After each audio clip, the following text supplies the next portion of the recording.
Hey, what's up, everybody? It's Jody back at you here with the final rounds of Nef Madness 2025. I've been putting off looking at my score because I'm afraid it's not going to be very good. But here it is. We'll see how we did. My quick picks bracket, I got 6 points. So that would be number 709 of 906, which puts me in the top 78%. Very, very friendly, not to say that the other way around like it should be. Okay, here's my actual bracket. I got 10 points, so at least I did better than the quick picks. That puts me at number 409 of 906. So in the top half, top 45%. That's something. That is something.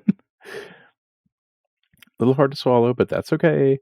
I made a huge mistake down here picking obesity and recipients in the first place, and then especially picking it as a champion. That really killed me. That killed my chances right there.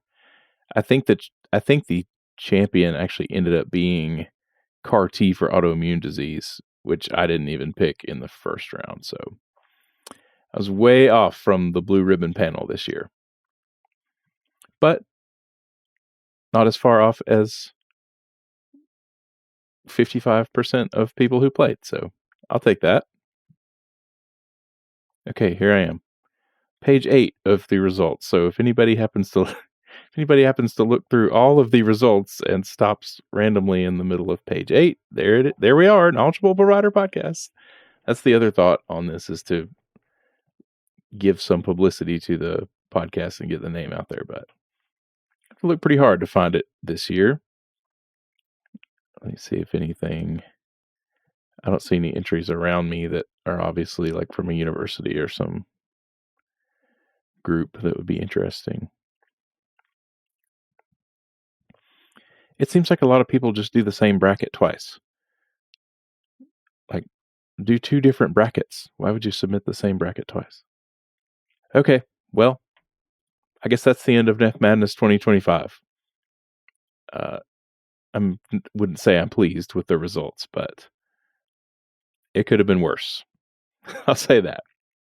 And there's always next year, right, sports fans? I will put together an episode of the podcast, a full episode of the podcast, actually going through all of the different regions, summarizing everything, because, of course, the actual goal of this is learning. And I learned a lot going through these categories. I did last year, too. I'll be applying for my CME credits pretty soon. Thanks for following along. I hope this is enjoyable and not obnoxious. And I look forward to doing it again next year. Maybe I'll remember at the beginning of March next year so I don't have to scramble and get it done at the last minute. All right. Thanks for watching. Talk to you later.